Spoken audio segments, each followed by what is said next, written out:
الحمد لله رب العالمين والصلاة والسلام على أشرف الأنبياء وسيد المرسلين سيدنا محمد وعلى آله وأصحابه أجمعين. اللهم صل على سيدنا محمد وعلى آل سيدنا محمد كما صليت على إبراهيم وعلى آل إبراهيم في العالمين إنك حميد مجيد. قال الله تبارك وتعالى في كلامه المجيد: بسم الله الرحمن الرحيم. ما ننسخ من آية أو ننسها نأت بخير منها أو مثلها ألم تعلم أن الله على كل شيء قدير. ألم تعلم أن الله له ملك السماوات والأرض وما لكم من دون الله من ولي ولا نصير. اللہ تبارک و تعالی نے سورۃ البقرہ کی ان آیات مبارکہ میں آیات کے نسخ کے بارے میں ارشاد فرمایا ہے.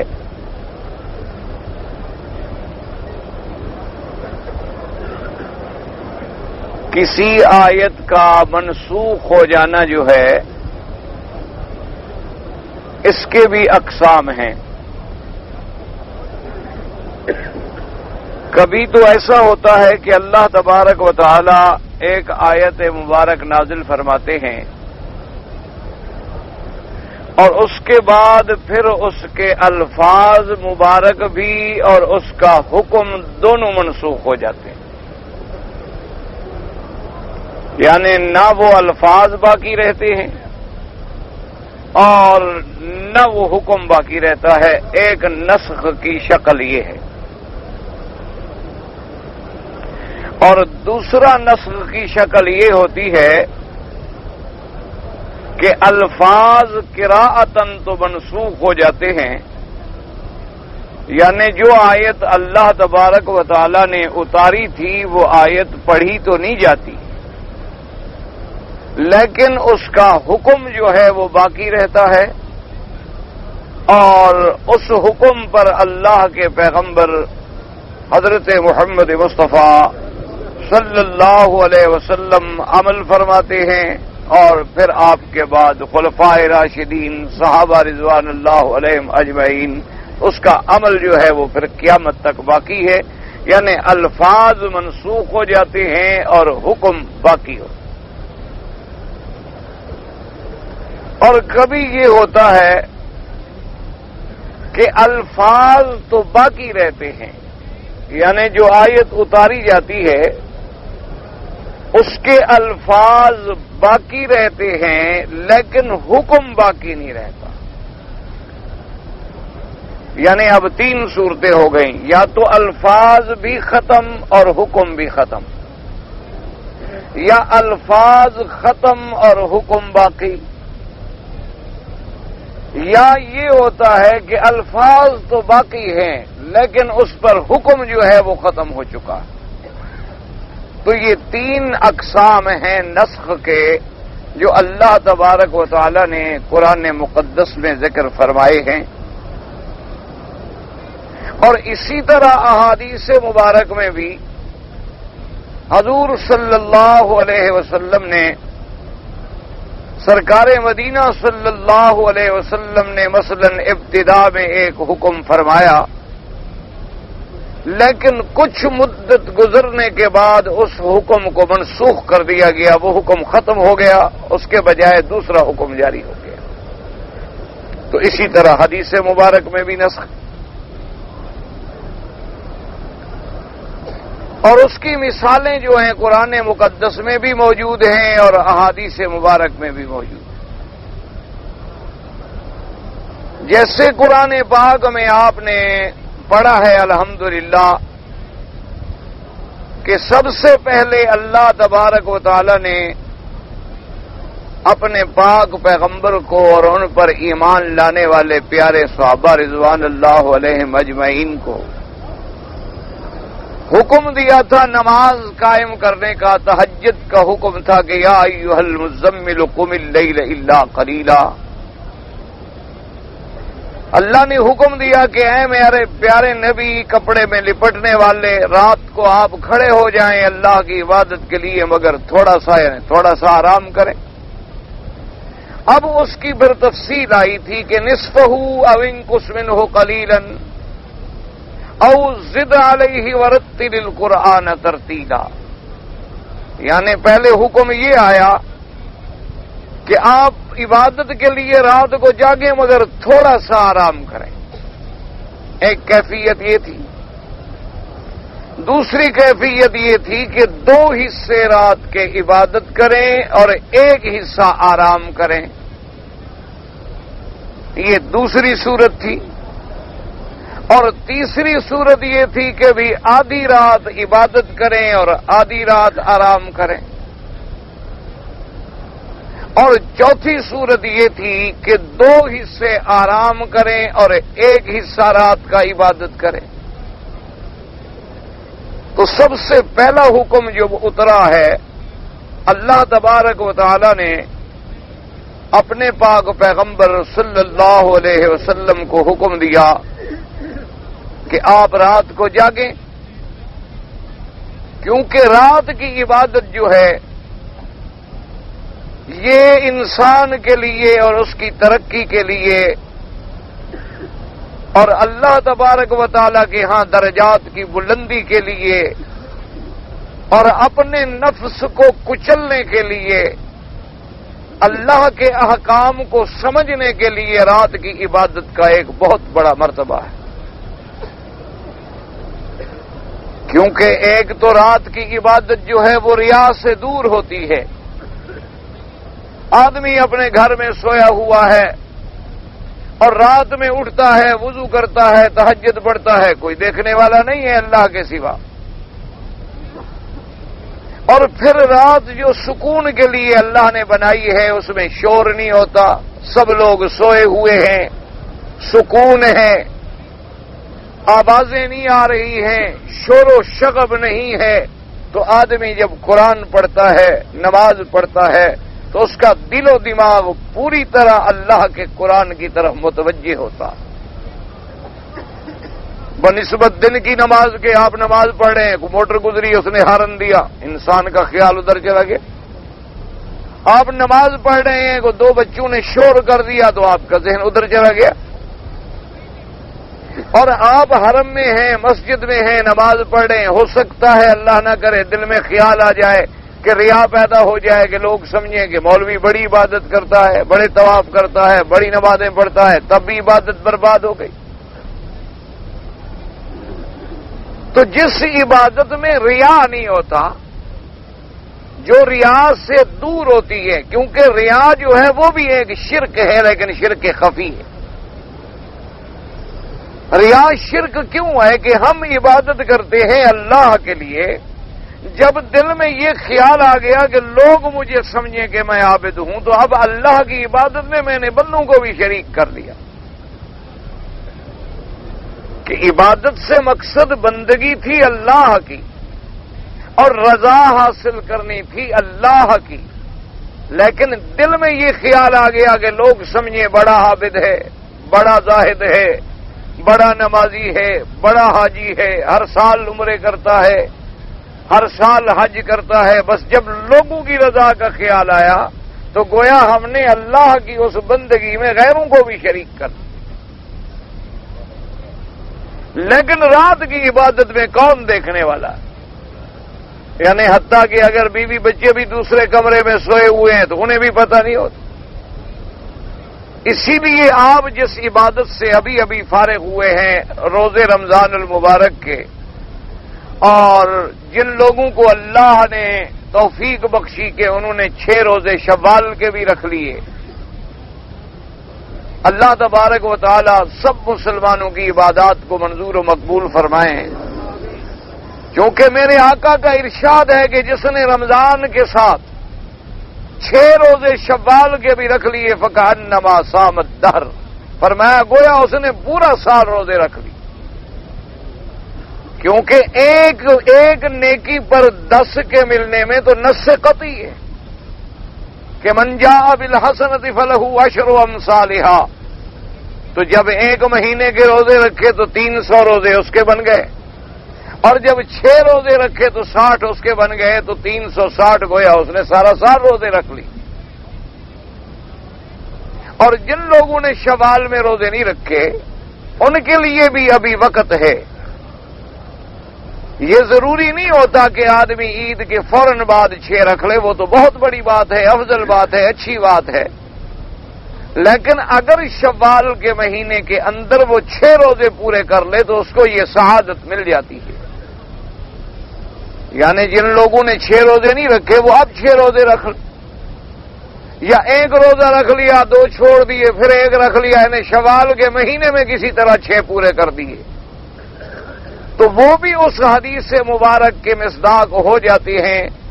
کہ صام 6 من شوال. حضور نے فرمایا جس نے 6 روزے رکھے ہیں شوال میں سے. تو اب یہ تو پابندی آپ نے نہیں فرما دی تھی کہ 1 2 3 6 رکھے، یہ بھی پابندی نہیں فرمائی تھی کہ 6 سے 12 تک رکھے، یا 12 سے 18 تک رکھے، یا 18 سے 24 تک رکھے، یا 24 سے 30 تک رکھے. مقصد یہ تھا کہ 6 روزے شوال میں بھی آ جائیں. اور پھر کتنی خوش بختی ہے ان لوگوں کی کہ جن کو اللہ نے اپنے حرم میں روزے نصیب کیے، جہاں ایک نیکی کا بدلہ 1 لاکھ ملتا ہو. اور بعض محدثین کرام تو یہ فرماتے ہیں کہ ایک نیکی کا یہاں 1 لاکھ نہیں ملتا، بلکہ 1 لاکھ بمقابلہ 1000 کے. حضور نے فرمایا کہ مسجد اقصی میں 500 گنا ثواب ملتا ہے، اور مسجد نبوی میں 1 نماز کا 1000 ملتا ہے. اور فرمایا ما سوا مسجد الحرام کے کہ وہاں 1 لاکھ ملتا ہے. تو بعض محدثین کرام فرماتے ہیں کہ 1 کے مقابلے پر 1 لاکھ نہیں فرمایا حضور نے.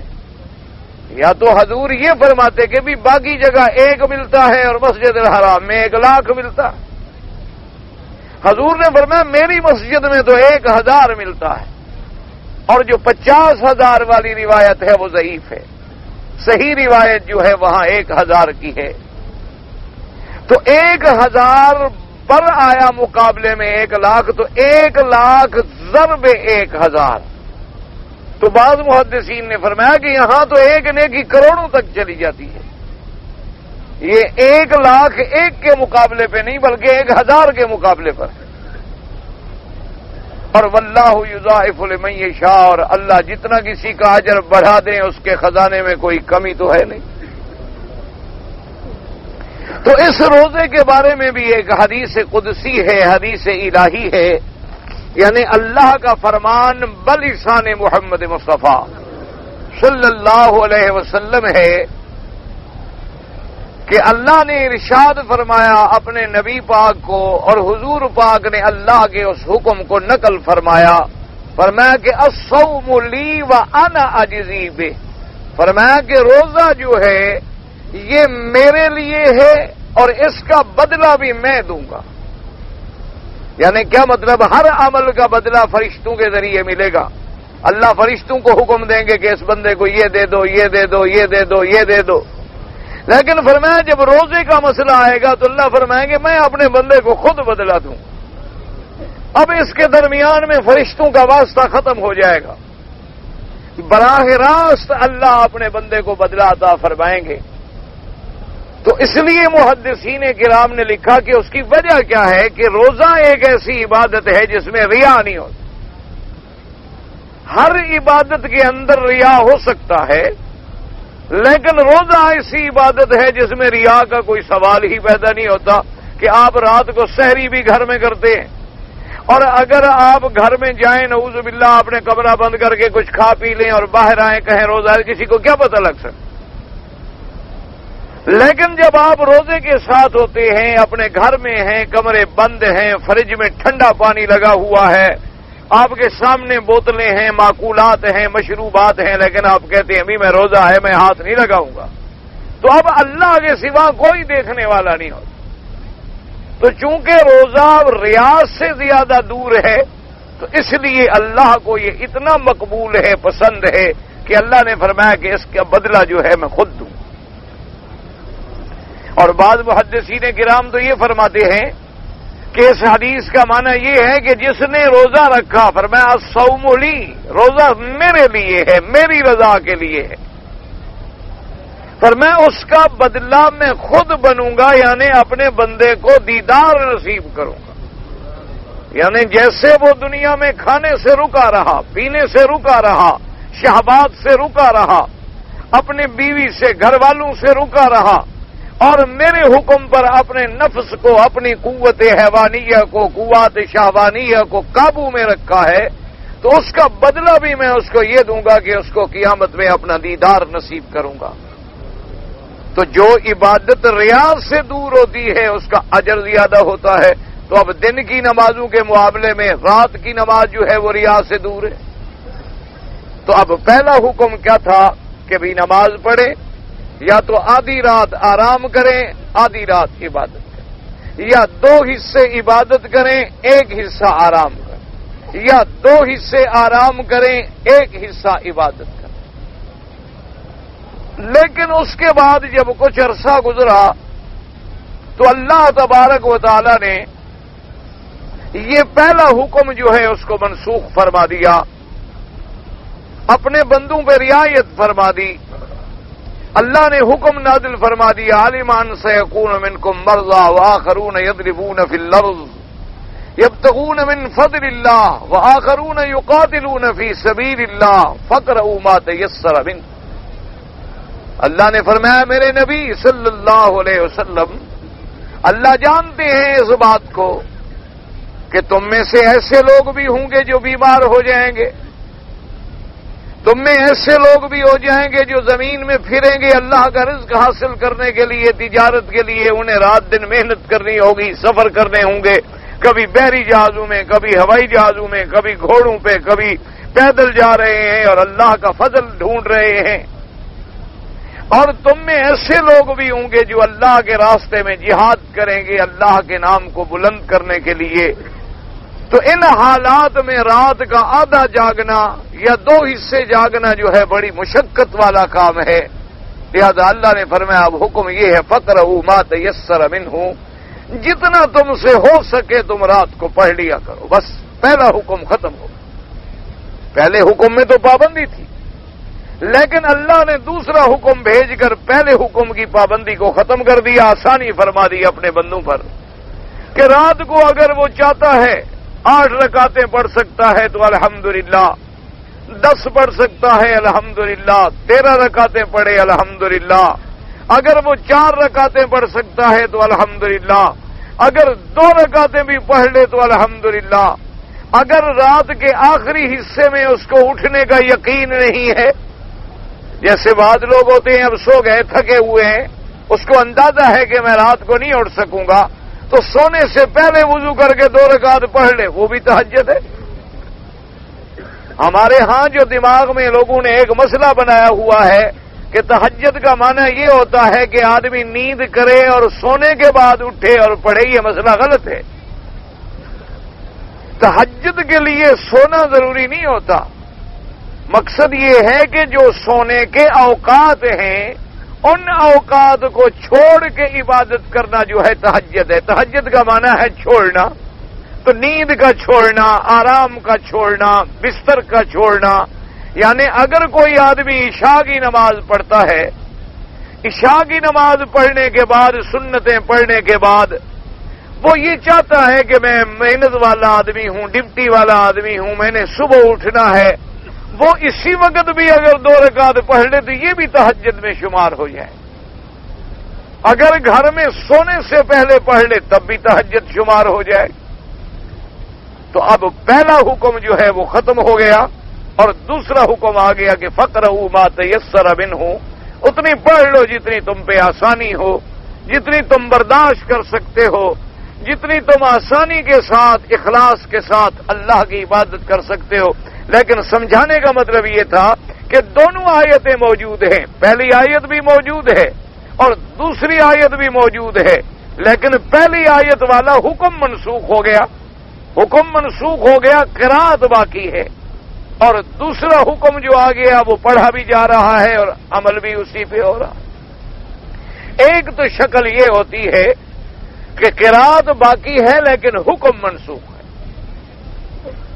اور ایک شکل یہ ہوتی ہے کہ قرات منسوخ ہے اور حکم باقی ہے، یعنی وہ الفاظ جو ہیں قرآن مبارک میں جو آیات اتری تھی وہ تو منسوخ ہو گئی، لیکن اللہ نے حکم باقی رکھا۔ اس کے بارے میں علماء نے جو مثال ذکر فرمائی ہے کہ اللہ پاک نے زانی کے لیے جو حکم دیا تھا قرآن مقدس میں کہ اگر کوئی مرد یا عورت اللہ نہ کرے زنا کرے، تو اگر وہ دونوں کنوارے ہیں یعنی مرد اور عورت دونوں کی شادی نہیں ہوئی ہے تو فجلدوا کل واحد منہما 100 جلدہ، اللہ نے حکم دیا کہ ان کو 100 کوڑا مارا جائے، یعنی مرد کو بھی عورت کو بھی، لیکن دونوں کنوارے ہیں اور زنا ہوا ہے اور ثابت ہوا ہے زنا، یا گواہوں سے ثابت ہوا یا اقرار سے ثابت ہوا کہ دونوں نے اقرار کر لیا تب بھی ثابت ہو گیا، تو اس کی سزا جو ہے وہ کیا ہے کہ 100 کوڑا مارا جائے۔ لیکن اگر دونوں شادی شدہ ہوں، اللہ نے قرآن مقدس کی اس سورت مبارک میں ان کی سزا تو بیان فرما دی ہے کہ جو بکر ہیں یعنی کنوارے ہیں، لیکن جو شادی شدہ ہیں ان کا زنا کرنا جو ہے بغیر شادی والے سے زیادہ شدید ہے، کیونکہ بغیر شادی والے کا زنا جو ہے وہ بھی بہت بڑا گناہ ہے، اللہ بچائے کبیرہ گناہ ہے، لیکن اس کی مجبوریاں بھی کچھ تھیں، لیکن جو شادی شدہ ہے اس کی تو کوئی مجبوری بھی نہیں ہے، اس کے گھر میں بیوی موجود ہے، اپنے قضائے شہوت کے لیے اللہ نے اس کو حلال کا ذریعہ عطا کر دیا ہے، تو پھر وہ حرام میں کیوں منہ مارتا ہے؟ تو سیدھی سی بات تھی کہ اس کے لیے حکم جو ہے وہ زیادہ سخت ہونا چاہیے 100 کوڑے سے۔ 100 کوڑا تو ان کے لیے تھا کہ جو شہوت سے مغلوب ہو گئے لیکن شادی شدہ بھی نہیں تھے، لیکن جو آدمی شادی شدہ ہے تو اس کے لیے عذاب زیادہ بڑھ جائے گا کہ اس کے پاس تو قضائے حاجت کا راستہ موجود ہے، عورت کے پاس بھی موجود ہے کہ اس کا خاوند ہے اللہ نے حلال کیا ہے، اور خاوند کے لیے بھی راستہ موجود ہے کہ اللہ نے بیوی حلال کی ہے، پھر وہ گناہ کرتا ہے تو اس کی سزا جو ہے وہ زیادہ سخت ہو، تو اللہ نے بھی زیادہ سخت رکھی کہ ان کی سزا یہ ہے کہ اگر وہ ثابت ہو جائے جرم، اگر ثابت ہو جائے گواہوں کے ساتھ یا ثابت ہو جائے اقرار کے ساتھ، یعنی دونوں نے اعتراف جرم کر لیا، تو ان کی سزا یہ ہے کہ انہیں رجم کیا جائے۔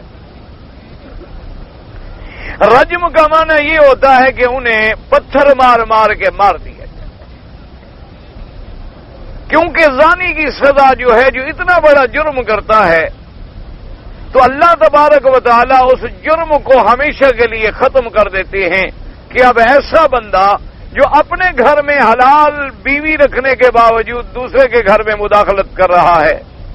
دوسرے کی عزت سے کھیل رہا ہے، تو اب اس کو اس معاشرے میں گندا کرنے کی اجازت نہیں دی جا سکتی، اس کو ختم کر دو تاکہ معاشرہ ایسی برائیوں سے پاک ہو جائے، ورنہ جب تک یہ رہیں گے یہ اور فساد بڑھتا چلا جائے گا۔ تو وہاں کیا حکم ملا کہ دونوں کو رجم کیا جائے، اور رجم یہ ہوتا ہے کہ انہیں گڑھا کر کے، اور بعض فقہاء نے لکھا کہ گڑھا کھود کے تاکہ عورت گرے تو اس کے کپڑے جو ہیں وہ نہ اتریں اور اس کا سطر نہ کھلے، احتیاط اس میں کی جاتی ہے، پتھر مارے جائیں حتیٰ کہ وہ مر جائیں۔ تو اس کے بارے میں جو آیت نازل ہوئی تھی وہ آیت تھی الشیخ والشیخۃ اذا زنیا، الشیخ والشیخۃ اذا زنیا فرجموہما البتۃ نکالا من اللہ، کہ جب کوئی شادی شدہ آدمی، آپ کے ہاں تو شیخ ایک قوم ہے، برادری ہے جو شیخ کہلاتی ہے،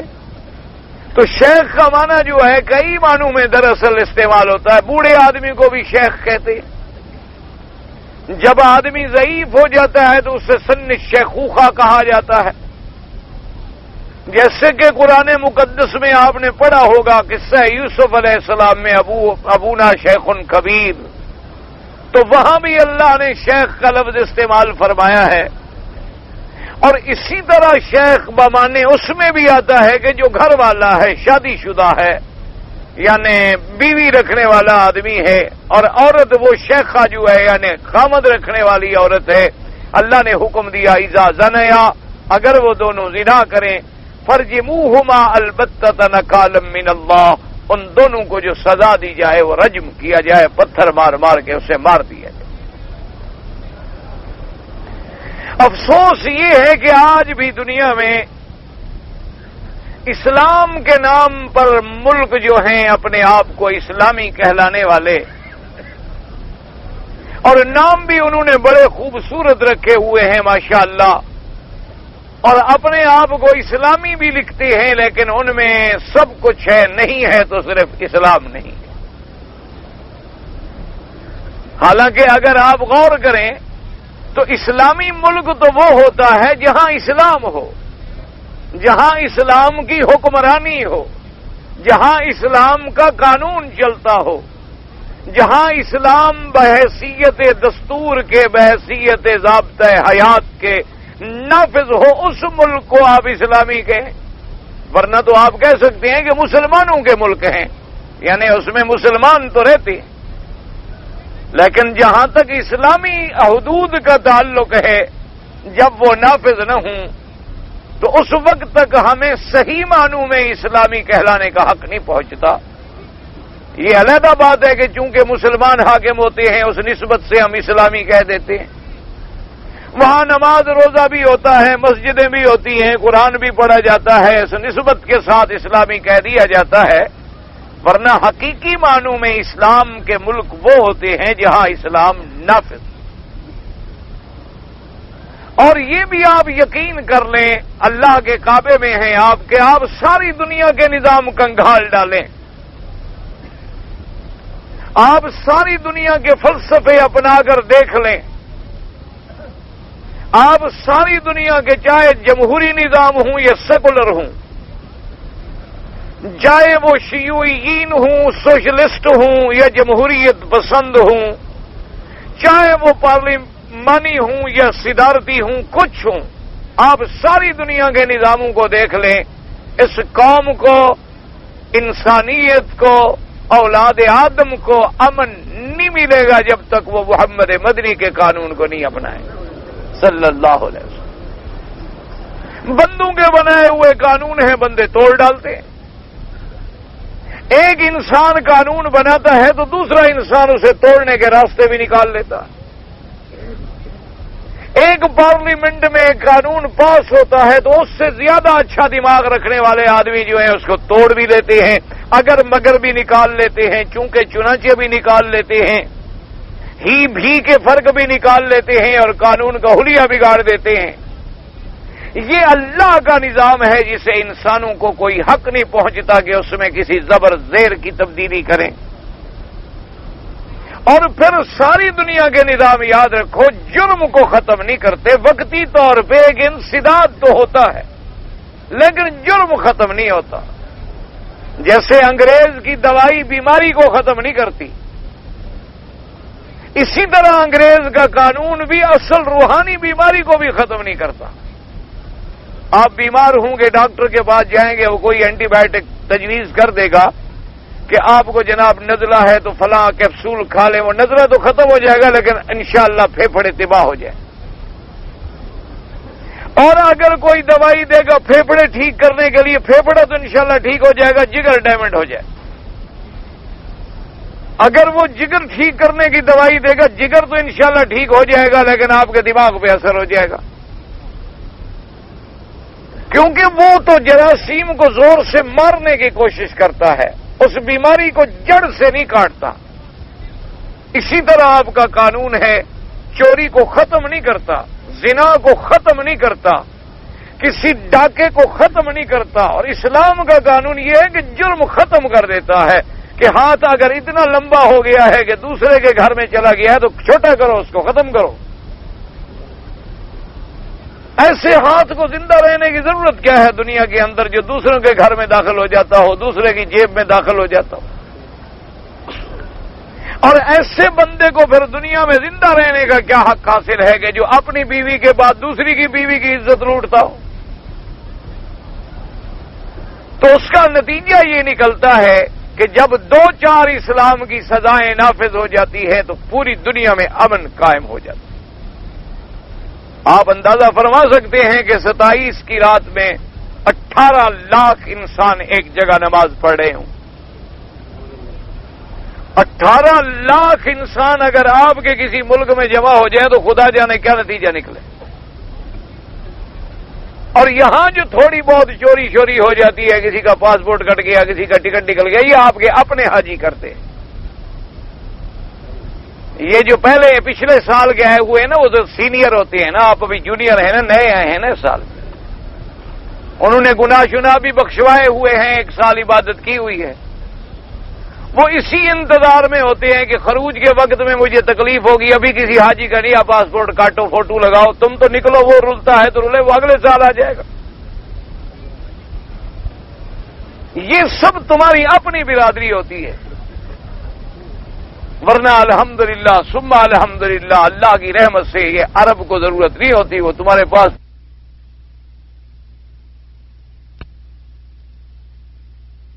زنا کرے ان دونوں کو رجم کر دو، پتھر مار مار کے مار دو، لیکن اب آیت منسوخ ہو گئی اور حکم باقی ہے، یعنی اب آیت قرآن میں نہ لکھی جاتی ہے نہ پڑھی جاتی، لیکن اس کا حکم جو ہے وہ موجود ہے۔ حضرت امیر المؤمنین سیدنا عمر بن الخطاب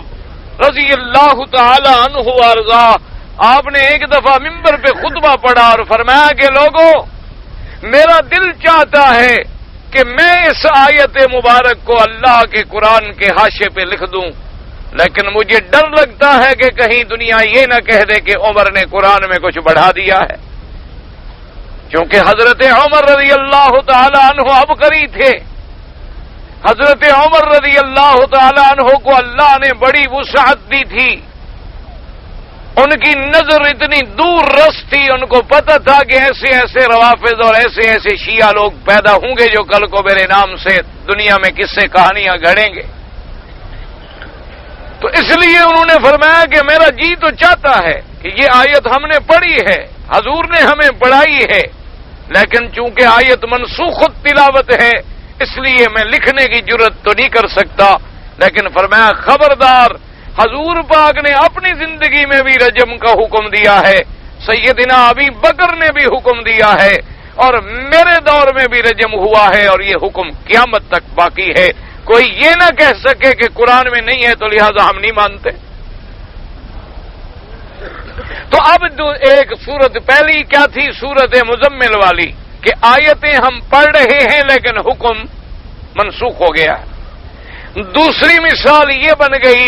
کہ آیت تو منسوخ ہو گئی ہے لیکن حکم جو ہے وہ باقی۔ اور اسی طرح کبھی کبھی یہ ہوتا ہے کہ اللہ دماغ سے وہ بات ہی اٹھا لیتے ہیں، بالکل بھلا دیتے ہیں، نہ آیت باقی نہ حکم باقی۔ تو یہ نسخ کے اور منسوخ کے احکام ہیں جو اس آیت میں اللہ نے ارشاد فرمائے کہ میرے نبی ما ننسخ من آیت او ننسھا، ہم نہیں منسوخ کرتے اپنی کوئی آیت یا نہیں بھلا دیتے اپنی کوئی آیت، بلکہ ہم اس جیسا ایک اور حکم نازل فرما دیتے ہیں یا اس سے بھی زیادہ نفع پہنچانے والا حکم فرما دیتے ہیں۔ اور فرمایا ہم اس لیے یہ کرتے ہیں کیا یہ نہیں جانتے کہ اللہ ہر چیز پہ قادر ہے؟ اب یہ باتیں سمجھنے کے بعد ایک بات تو یہ سمجھیں کہ یہ ناسخ منسوخ کا حکم کیوں ہوتا ہے، کیونکہ بعض یہودیوں نے، مستشرقین نے اسلام پر اعتراض کیا ہے کہ جی ایک حکم منسوخ تو تب کیا جاتا ہے نعوذ باللہ کہ جب بے فائدہ ہو جائے، اب اس حکم کو ختم کرو، نئی ترمیم کرو، یا انسان کوئی فیصلہ کرتے ہیں تو انہیں پتہ نہیں ہوتا کہ 10 سال کے بعد حالات کیا پیش آئیں گے، تو لہذا پہلا حکم بدلنا پڑتا ہے اور ایک نیا حکم جاری کرنا پڑتا ہے۔ وہ کہتے ہیں کہ جب آپ کے اللہ کی صفت یہ ہے کہ اللہ بھولنے سے پاک ہے، لا یضل ربی ولا ینسا، ہمارا رب نہ بھولتا ہے نہ بہکتا ہے، وہ ہر صفت نقصان سے پاک ہے، اور اللہ کا علم جو ہے وہ ساری کائنات کے ذرے ذرے کو محیط ہے، اور جو قیامت تک ہوگا، قیامت کے بعد ہوگا، سب اللہ کے علم میں ہے۔ تو وہ کہتے ہیں پھر اللہ نے اپنے حکم کیوں منسوخ کر دیے؟ وہ کہتے ہیں نعوذ باللہ، پھر یہ اللہ کا قرآن نہیں ہے؟ اگر اللہ کا قرآن ہے اور اللہ کا حکم ہے تو پھر منسوخ کیوں ہوا؟ اور اسی طرح یہودی یہ اعتراض بھی کرتے ہیں کہ اگر پہلا حکم ٹھیک تھا تو پھر دوسرا حکم دینے کی کیا ضرورت تھی؟ اگر پہلا حکم ٹھیک ہے تو پھر دوسرے حکم کی ضرورت نہیں ہے، اور اگر نعوذ باللہ پہلا حکم غلط تھا تو پھر خدا غلطی سے پاک ہے، اس نے پہلا غلط حکم دیا کیوں؟ تو ایک تو یہودی یہ اعتراض کرتے ہیں اللہ کے قرآن کے خلاف، اور یہودیت سے یہ اعتراضات جو ہیں پھر روافض میں آئے، شیعہ میں آئے، چونکہ ان کی اصل بھی یہودیوں سے ملتی ہے، عبداللہ ابن سبا اور حسن ابن سبا سے ملتی ہے، تو انہوں نے بھی پھر قرآن میں یہی چیزیں جو ہیں اعتراضات کی ڈھونڈی اور اہل سنت والجماعت کے خلاف اعتراضات کی۔ اور دوسری بات یہ یاد رکھیں کہ انہی آیات کو وہ اہل سنت والجماعت کو پریشان کرنے کے لیے پیش کرتے ہیں کہ جو ہمارے لوگ اللہ کے دین سے، اسلام سے، قرآن و سنت سے پوری طرح شناسا نہیں ہوتے، وہ ان کو دھوکہ دیتے ہیں کہ دیکھو جی یہ بخاری شریف کی آیت ہے، بخاری شریف حدیث ہے،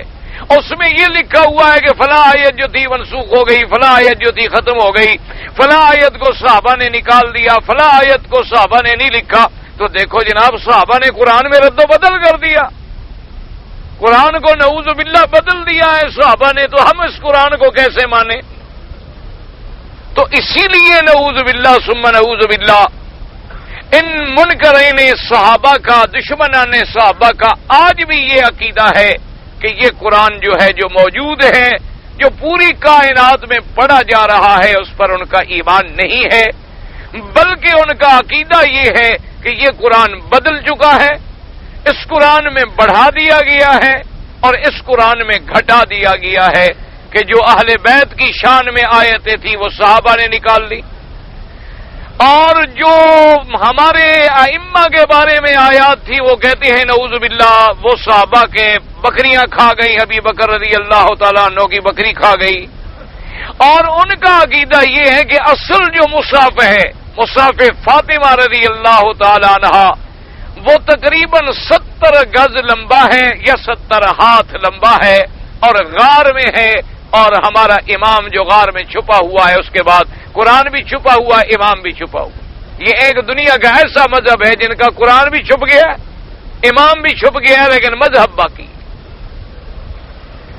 اور جب اہل سنت والجماعت ان کو کہتے ہیں کہ نہیں بھائی قرآن تو محفوظ ہے، تو وہ یہی آیتیں ڈھونڈ ڈھونڈ کے اہل سنت کو پریشان کرتے ہیں کہ دیکھو جی یہ آیت الزانیۃ والزانی الشیخ والشیخۃ اذا زنیا فرجموہما البتۃ نکال من اللہ، یہ آیت کہاں ہے؟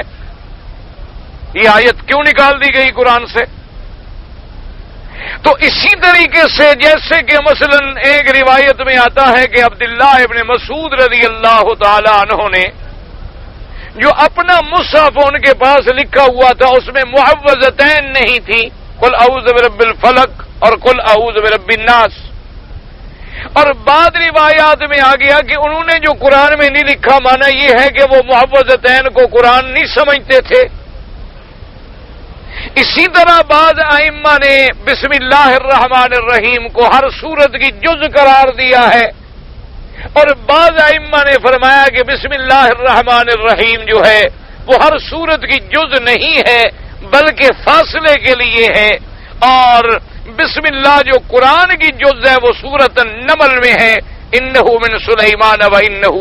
بسم اللہ الرحمن الرحیم۔ تو یہ جو روافض ہیں چونکہ یہ یہودیت کا چربہ ہے اور ان کا اصل یہودیت سے ملتا ہے، اس لیے انہوں نے دراصل اپنے ان آبا کے، ان یہودیوں کے اعتراضات کو اپنی زبانوں میں نقل کر کے اہل سنت کو پریشان کیا کہ دیکھو جی یہاں آیت نہیں ہے، اور دیکھو عبداللہ ابن مسعود معوذتین کو نہیں مان رہے، تو ہماری بات سچی ہو گئی نعوذ باللہ کہ قرآن پورا نہیں ہے۔ اصل بات کیا ہے کہ یہ فریب ہے۔ حالانکہ اب دیکھیں اللہ کی شان ہے کہ 1400 سال گزر گئے میرے بعثت محمد مصطفیٰ، یعنی ہجرت سے تاریخ شروع ہوئی صلی اللہ علیہ وسلم۔ قرآن مقدس جو ہے جمع ہونا شروع ہوا سیدنا ابی بکر کے زمانے میں، اور تکمیل پا گیا، یعنی صحیح مکمل کر دیا گیا ایک قرات پر سیدنا عثمان کے زمانے میں رضوان اللہ علیہم اجمعین۔ تو آج بھی یعنی آپ اندازہ فرمائیں، حیران ہوں گے کہ صنعاء کے علاقے میں حضرت علی رضی اللہ تعالی عنہ کا اپنی قلم سے لکھا ہوا قرآن ملا ہے، یعنی مصحف علی رضی اللہ تعالی عنہ، کیونکہ حضرت علی رضی اللہ تعالی عنہ خود کاتب الوحی تھے، حضور صلی اللہ علیہ وسلم کے کاتب تھے اور کاتب الوحی تھے، تو ان کی اپنی قلم سے لکھا ہوا قرآن جو ہے وہ موجود ہے۔ اور اللہ کا شکر ہے الحمدللہ ثم الحمدللہ کہ وہ بسم اللہ الرحمن الرحیم کی بات سے لے کر والناس کے سین تک بعین ہی یہی قرآن ہے جو سیدنا عثمان نے جمع کیا۔ ایک حرف میں کہیں فرق نہیں ہے، ایک آیت میں کہیں فرق نہیں ہے۔ اگر ان کے پاس ذرا کے برابر بھی کوئی غیرت ایمانی ہو تو اب تو مان لیں کہ حضرت علی کا قرآن بھی وہی ہے جو حضرت عثمان نے جمع کیا ان کے اندر، کیونکہ جب ان کی قلم کا لکھا ہوا نسخہ موجود ہے اور انہوں نے اس پہ لاکھوں ڈالر خرچ کر کے کسی باہر کی فرم سے اس کاغذوں کو، اس کتاب کو جوڑا ہے، چونکہ بہت بوسیدہ ہے، ان کو اس حالت میں رہنا جو ہے وہ ممکن نہیں تھا، لیکن اس کو اب انہوں نے جوڑ کے رکھ لیا ہے، اور ہمارے اپنے علماء نے بھی جا کے اس کو دیکھا ہے، اور بعض لوگ اس کی کاپیاں بھی کر رہے ہیں، فوٹو کاپیاں بھی حاصل کر رہے ہیں۔ تو یاد رکھیں کہ جس آدمی کا بھی یہ عقیدہ ہو کہ قرآن میں تبدیلی آ گئی ہے یا قرآن میں کمی آ گئی ہے یا قرآن میں نقص آ گیا ہے، اس کے کفر میں کوئی شک نہیں، کیونکہ اللہ تبارک و تعالی نے قرآن کی حفاظت کی ذمہ داری خود اٹھا لی ہے۔ اب نسخ اور منسوخ کی آیات کو بہانہ بنانا اور تحریف کے لیے استدلال کرنا، یہ یہودی ذہن کی کار ستائی تو ہو سکتی ہے، کسی عقل مند آدمی کی کار ستائی نہیں ہوتی، کیونکہ جو نسخ ہے وہ تو اللہ نے خود فرمایا ہے کہ ما ننسخ من آیت او مثلھا، وہ تو اللہ نے خود فرما دیا۔ اب باقی یہ بات رہی کہ جی منسوخ کیوں ہوتا ہے، پہلا حکم غلط تھا، بالکل نہیں، اللہ کا کوئی حکم غلط نہیں ہوتا، اللہ ہر غلطی سے پاک ہے، اللہ ہر صفت نقصان سے پاک ہے، یہ ہماری جہالت ہے۔ اس کی مثال سمجھ لیں کہ آج آپ ایک طبیب کے پاس جاتے ہیں، وہ آپ کی نبض دیکھتا ہے، آپ کا ملاحظہ کرنے کے بعد ایک نسخہ بناتا، وہ آپ کو دوائی دیتا ہے اور کہتا ہے کہ 5 دن کے بعد آپ پھر آئیں۔ جب 5 دن کے بعد آپ جاتے ہیں تو وہ نسخے کو بدل دیتا ہے، تو آپ یہ تو نہیں کہیں گے کہ پہلا نسخہ غلط تھا، اگر پہلا نسخہ صحیح تھا تو پھر اس نے بدل کیوں دیا ہے؟ تو جو عقل والا آدمی ہے وہ یہ کہے گا کہ پہلے بیماری کے مطابق وہ نسخہ تھا جو اس نے دیا تھا، اب جو نسخہ اس نے بدلا ہے تو میری طبعی احوال کے مطابق اس نے نسخہ بدلا ہے، میری طبیعت بدلی ہے اس لیے نسخہ بدلا گیا ہے، ورنہ نہ پہلا نسخہ غلط تھا نہ یہ دوسرا نسخہ غلط تھا۔ اب وہ کہتا ہے جی میرے پاس 15 دن کے بعد آنا، 15 دن کے بعد جب وہ کہتے ہیں ساری دوائیں کاٹ دو، بس ایک گولی کھاتے رہو، تو اب جو تیسرا نسخہ دیا ہے وہ بھی ہماری طبیعت کے مطابق ہے۔ تو اس لیے اللہ نے جو ابتدا میں حکم دیے ہیں وہ اس وقت کے حالات کے عین مطابق تھے، پھر اس کے بعد جو دوسرا حکم دیا ہے وہ اس وقت کے حالات کے عین مطابق تھا، پھر جب تیسرا حکم دیا ہے تو اس وقت کے حالات کے عین مطابق تھا۔ اسی لیے اصول دین کے قائم رہے اور فروعات میں تبدیلیاں ہوتی رہیں۔ بنو اسرائیل کے زمانے میں اور حکم تھے، موسیٰ علیہ السلام کے زمانے میں اور حکم تھے، عیسیٰ علیہ السلام کے زمانے میں اور حکم تھے، حضور پاک کے زمانے میں آ کے اور حکم دے دیے گئے. اس لیے حضور نے فرمایا کہ جعلت لی الارض مساجدا، آپ نے فرمایا کہ میرے وأحلت لی الغنائم، فرمایا پہلے غنیمت میں جو مال حاصل ہوتا تھا وہ مسلمانوں کو کھانا حلال نہیں تھا، بلکہ غنیمت کا مال جمع کر کے رکھ دیتے تھے، آگ اترتی تھی وہ جلا ڈالتی تھی، لیکن اللہ نے میری امت کے لیے مال غنیمت کو حلال کر دیا. فرمایا پہلے زمانے میں جب تک مسجد میں نماز نہ پڑھے نماز ادا نہیں ہوتی تھی، اللہ نے میری امت کے لیے جعلت لی الارض مسجدا وطہورا، پوری زمین کو مسجد بنا دیا کہ جہاں مرضی آئے کھڑے ہو کے نماز پڑھ لو، بس جگہ پاک ہو. اسی لیے حضور صلی اللہ علیہ وآلہ آلہ وصحابہ وسلم تسلیما کثیرا کثیرا نے فرمایا کہ اللہ نے میرے لیے پوری زمین کو پاک بنا دیا. تو اب یہ چیزیں پہلے نہیں تھیں، تو پہلے احوال کے مطابق اب دیکھیں پہلے زمانے میں توبہ کے قبول ہونے کے لیے یہ بھی شرط تھی کہ فقتلوا انفسکم. اللہ نے فرمایا کہ اے بنو اسرائیل تمہاری توبہ ایک طریقے پہ قبول ہوگی کہ تم ایک دوسرے کو قتل کر ڈالو، گردنیں اڑا دو، مار دو، پھر تمہاری توبہ قبول کروں گا. 70,000 بنو اسرائیل قتل ہوئے،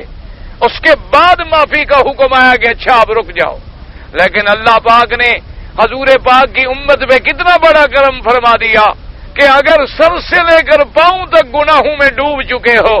اگر 70 سال تمہارے کفر و شرک میں گزر چکے ہیں، فرمایا بس ایک دفعہ میرے دروازے پہ آ کے گر جاؤ، توبہ زبان سے کر لو، میں راضی. کوئی جان مارنے کی ضرورت نہیں، کوئی قتل ہونے کی ضرورت نہیں، کوئی پیسہ خرچ کرنے کی ضرورت نہیں، کسی پیر کے پاس جانے کی ضرورت نہیں کہ جناب مجھے توبہ کراؤ، کسی مولوی کے پاس جانے کی ضرورت نہیں کہ مولوی صاحب میں بڑا گناہ گار ہوں مجھے توبہ کراؤ. اللہ فرماتے ہو میرے بندے لوگوں کو کیوں گناہ دکھلاتے پھر رہے ہو، میرے دروازے پہ آؤ، کیوں اپنے آپ کو ننگا کرتے پھر رہے ہو؟ میں نے تیرے گناہوں پہ پردہ ڈالا ہے، تو لوگوں کو گواہ بناتا پھر رہا، تو لوگوں کے پاس جا کر اپنے گناہوں کے شاہد بناتا پھر رہا ہے. تو میرے دروازے پہ آ جا. اللہ میاں مجھے تو عربی میں توبہ کرنا بھی نہیں آتا، فرمایا میں تو ہر زبان جانتا ہوں، کسی زبان میں توبہ کر لو، صرف یہ ہے کہ ندامت اختیار کر لو، اس گناہ کو چھوڑ دو، آئندہ نہ کرنے کا وعدہ کر لو، بخشنے کے لیے میں تیار ہوں. فرمایا میں نے تو ان کو بخش دیا جو میرے مدنی کے خلاف تلواریں لے کے کھڑے تھے، میں نے تو ان کے گناہ معاف کر دیے ہیں جنہوں نے حضور کے چچا کو ٹکڑے ٹکڑے کر دیا تھا، میں نے تو ان کے گناہ معاف کر دیے ہیں جنہوں نے حضور صلی اللہ علیہ وسلم کی بیٹیوں پہ حملے کیے، میں نے تو ان کے گناہ معاف کر دیے جنہوں نے حضور کے دندانے مبارک شہید کر دیے، میں نے ان کے گناہ معاف کر دیے جنہوں نے حضور کا چہرہ زخمی کر دیا، میں نے تو ان کے گناہ معاف کر دیے جنہوں نے میرا کعبہ 360 بتوں سے بھر دیا. تم تو صرف قبروں پہ گرے ہو، انہوں نے تو کعبے کے اندر بت رکھ دیے تھے. فرمایا صرف توبہ کرنا تیرا کام ہے اور معاف کرنا میرا کام. تو اب یہ ساری رعایتیں جو ملی ہیں امت محمد مصطفیٰ کو ملی. اب اگر کوئی کہے نعوذ باللہ کہ پہلا حکم غلط تھا تو یہ سب سے بڑی جہالت ہوگی. پہلا حکم ان حالات کے مطابق تھا جن حالات میں وہ لوگ گزر رہے، جو اس زمانے کے مطابق تھا. اب دیکھو کتنا ضعیفی کا زمانہ آ گیا ہے. حضور صلی اللہ علیہ وسلم کی تہجد کا آپ اندازہ لگائیں کہ سیدہ عائشہ صدیقہ بنت صدیق رضی اللہ تعالی عنہا، جب سیدہ عائشہ کا نام ہے سب کہا کریں رضی اللہ عنہا.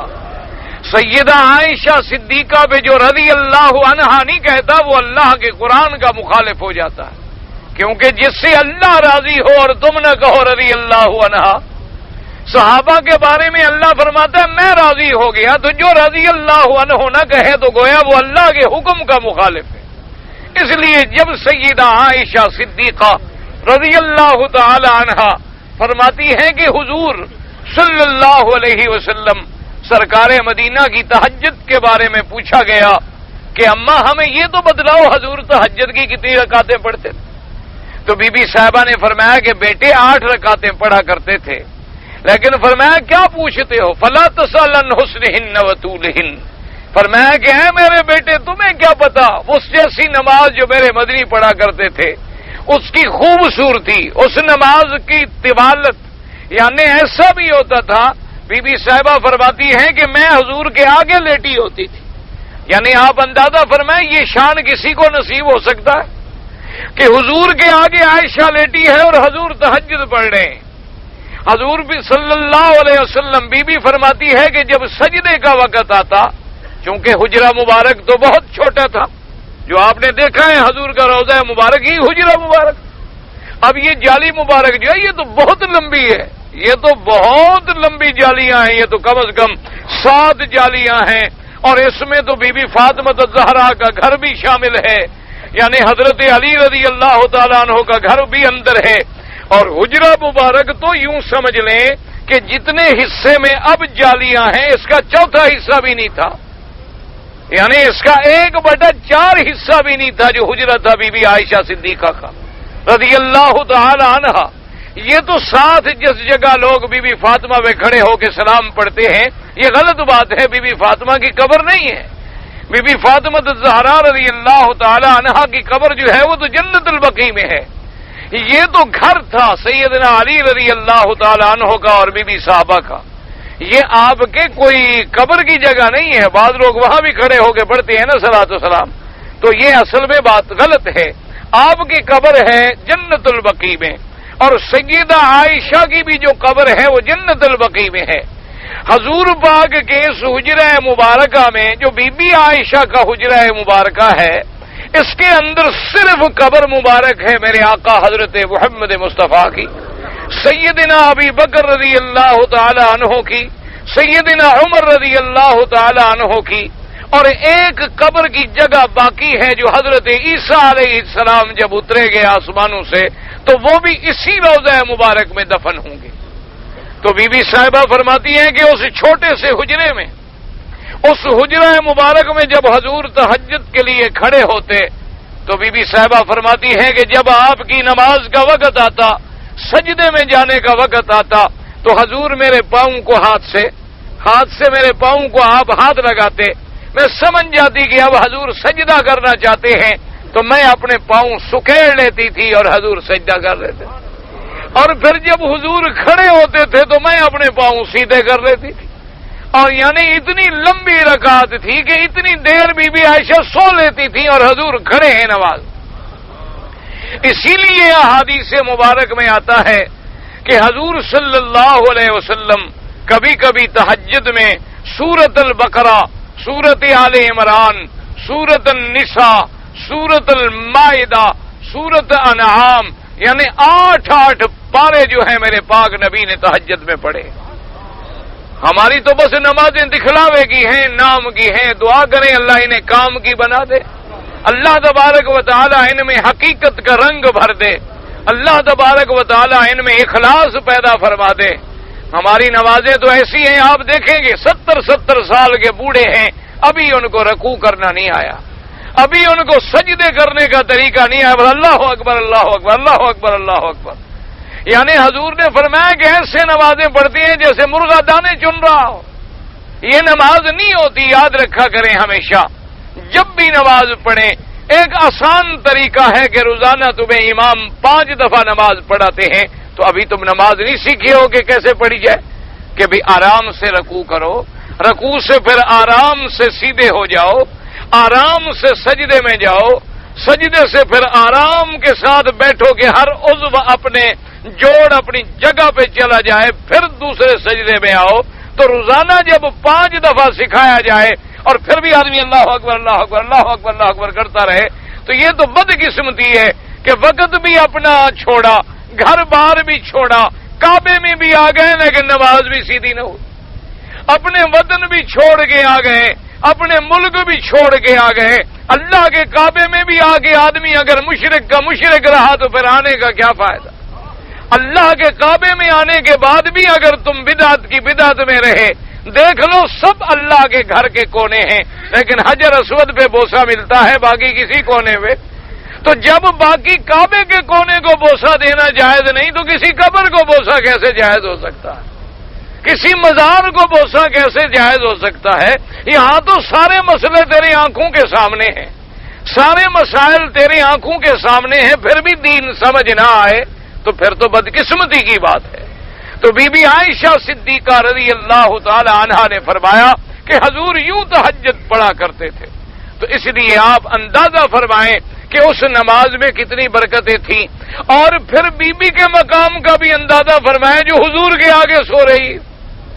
حضور صلی اللہ علیہ وسلم یعنی جس جگہ بی بی لیٹ رہی ہو وہاں محمد مدنی سجدے کر رہے ہو،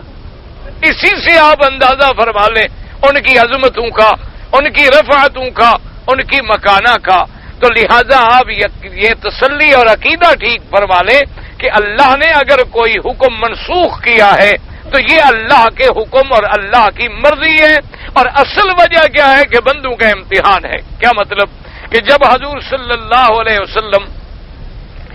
مدینہ منورہ میں تشریف لے گئے تو آپ کی تمنا یہ تھی کہ میرا اللہ، میرا کعبہ جو ہے مسجد اقصی کے بجائے مکہ بن جائے، میرا کعبہ جو ہے وہ قبلہ ابراہیمی بن جائے۔ اللہ نے حکم فرما دیا قد نرى تقلب وجهك في السماء فلنولينك قبلة ترضاها فول وجهك شطر المسجد الحرام۔ اللہ نے فرمایا کہ ہم نے دیکھ لیا میرے مدنی آپ کی آنکھوں کا اٹھنا جھکنا، آپ کی درخواست جو آپ زبان تو نہیں ہلاتے لیکن میں تو دلوں کے بھید جاننے والا ہوں، آپ کے دل میں جو کچھ ہے آپ کی نظر اٹھتی ہے پھر جھک جاتی ہے، پھر اٹھتی ہے پھر جھک جاتی ہے۔ ہم نے آپ کی درخواست منظور کر لی، ہم آپ کو آپ کے پسندیدہ قبلے کا حکم دیتی ہیں فولی وجہک شطر المسجد الحرام،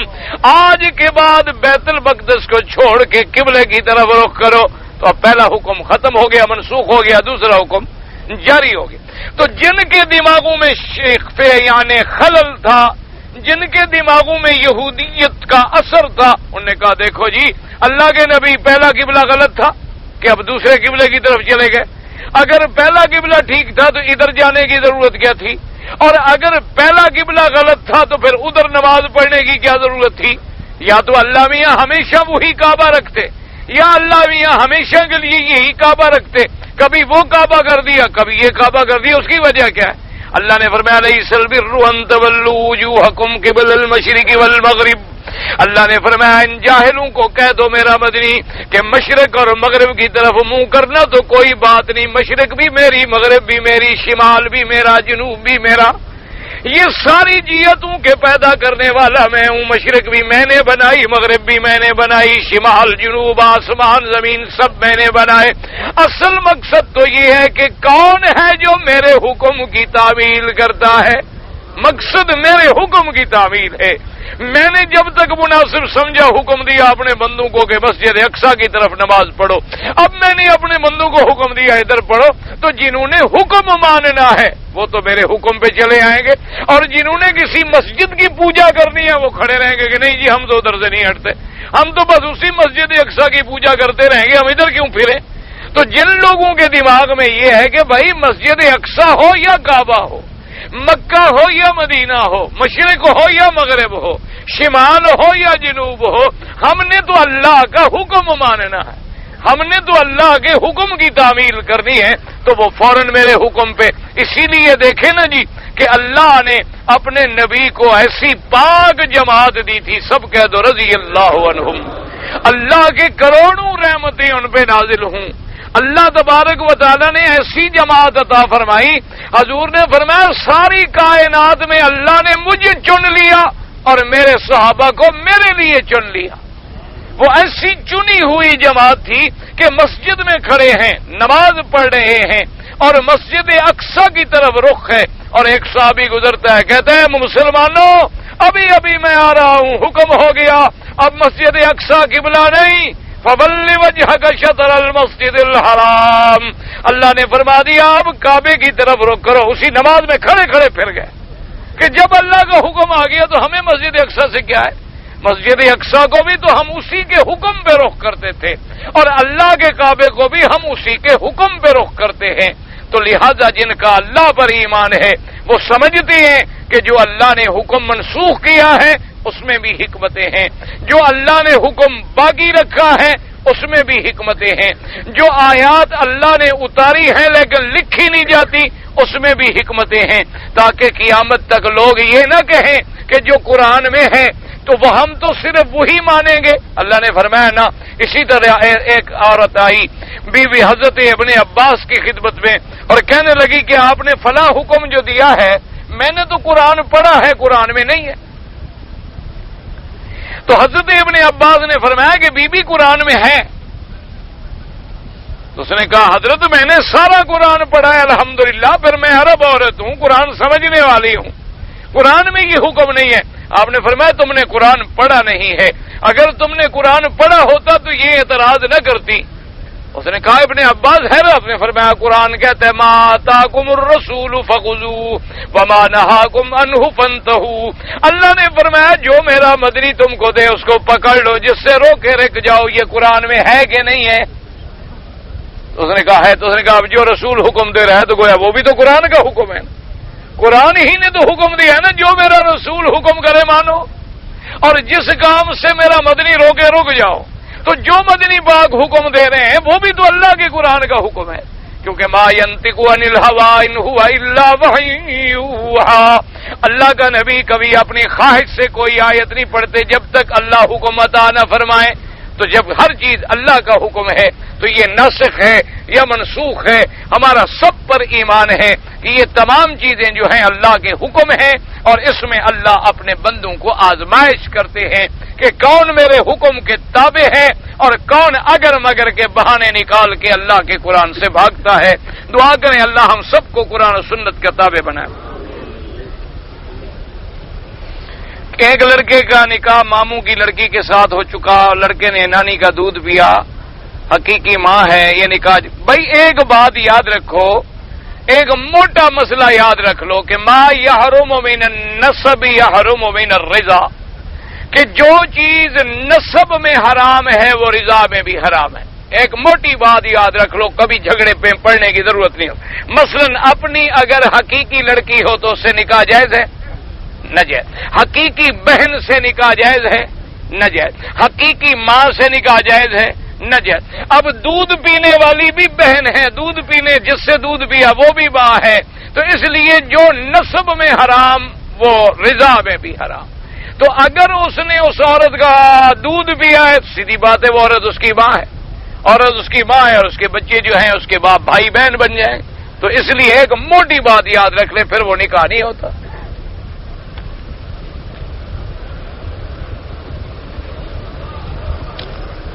کہتے جی اولو الامر سے کیا مراد ہے؟ بھائی اولو الامر سے مراد پہلے تو یہ ہے، بعض علماء نے فرمایا کہ علماء